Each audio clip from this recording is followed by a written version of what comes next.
Expecting to get a computer case already put together in the mail, opening the box when it arrived was a bit surprising.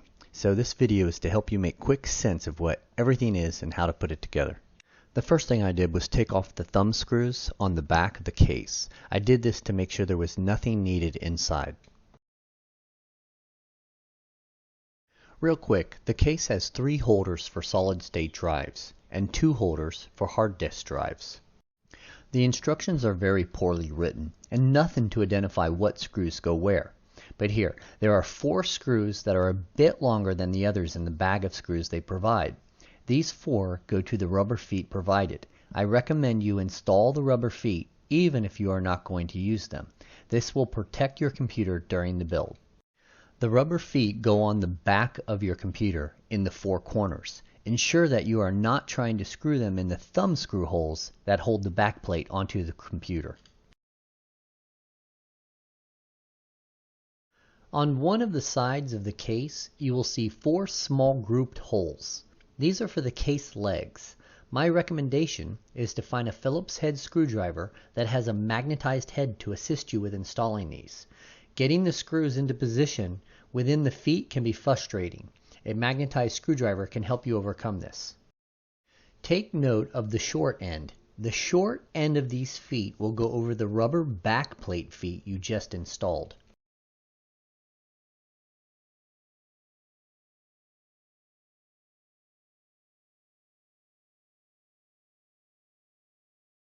If you do read the instructions, the next step actually says to install the power supply. I will do that, but I recommend skipping this step until your video card tray is installed. But let's go ahead and put on the power supply according to the instructions. There are 2 black squares. The smaller of the 2 goes on the front. The larger will go on the rear. The decision you have to make is which direction you want the fan on your power supply to blow. I have decided that I want it to blow downward and away from the rest of the components. So starting with the small bracket, place it over the rear power supply. It is much easier to lay the case on its side in order to attach the power supply. So hang the feet of the case over the edge of your workbench and rest it on the rubber feet. This will keep you from damaging the feet. Then place the power supply in place and attach. For the second power supply bracket pictured in the lower left-hand corner, my son did not want his CSGO logo covered, so we left it off. But I recommend you attach yours now. Before you go any further, let's attach the motherboard. They give you a small bag of risers, so find them now. The case makes it idiot-proof when it comes to attaching your motherboard. Each riser hole is labeled with an I for ITX, an A for ATX, and M for micro ATX, so know what model your motherboard is before installing the risers. An extra riser in the wrong place can short out your motherboard. I am installing an ATX motherboard, so I will find all the corresponding holes labeled with an A. Once all your risers are in, you can find the motherboard screws. These usually come with your motherboard, so use the packet from the motherboard box. They are small round head screws that will fit into each of the risers. Once your motherboard is firmly in place, you can begin installing your RAM and CPU. Once that is complete, you can run your power wires through the back of the case and re-enter nearest each connector.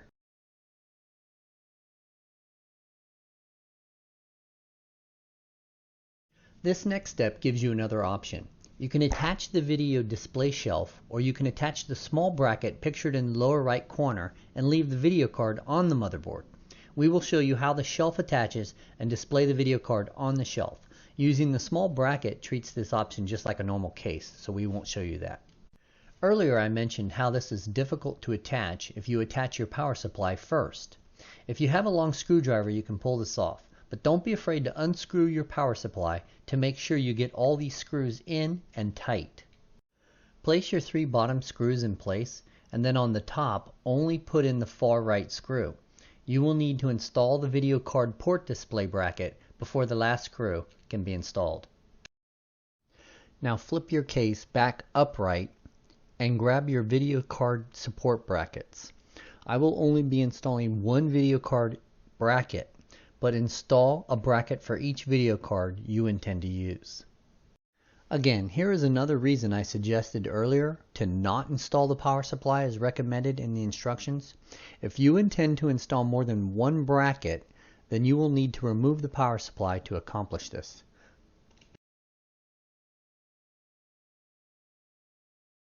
Now take the video card port display bracket and install it. This process will also place the last screw in the video card shelf. If you accidentally installed it earlier, you will need to remove it before you can attach this bracket.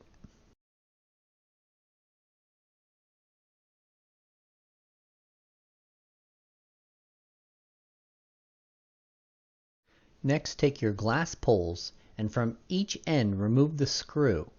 Then take the pole to the front of the case and place each one through into the four corners of the case. Use a screwdriver to ensure they are tight. I have already installed an M2 solid-state drive on the motherboard, but if you intend to install any standard solid-state drives, do so now before we begin installing the water cooler. The case will support multiple different size water coolers. Any of the vents on the front of the case will allow you to feed your screws through them. Use the screws that came with your water cooler. Follow the instructions from your water cooler manufacturer and attach the water block to your CPU. Some of the older water coolers have reservoirs. If yours is one of these, you will need to attach the reservoir shelf. Most new water coolers come pre-sealed and reservoirs are no longer needed, so we will not be installing this shelf. The last item is the PCI Express extender.